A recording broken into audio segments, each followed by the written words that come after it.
thought Keelan Cole was one. He was kind of on the fringe for me, and I could have seen you keeping him as possibly that sixth wide receiver that you had there. So the fact he was able to run the cycle, you've brought him back on practice squad. And I've seen a lot of guys in the group not really understanding how practice squad works. Kind of like a lot of guys didn't understand what the differentiation was between released and waiver.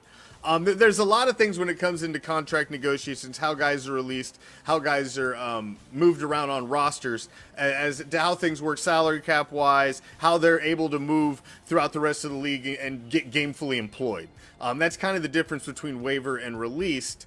The way they can handle practice squad now is in the 2020, in the height of COVID, they kind of changed how practice squads were done. The practice squads are now 16 deep.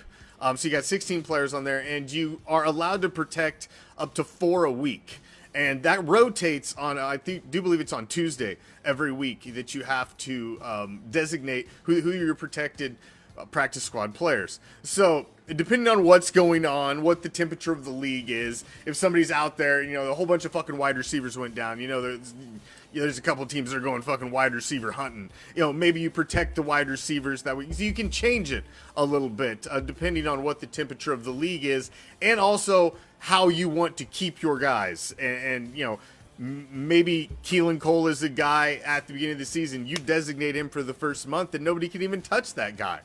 And he's yours. So basically, that makes him now an extension of your 53-man roster. So that makes it really interesting. So you basically have these 4 extra roster spots that are kind of like floating roster spots per week that you're allowed to use. So you actually have 57, not 53.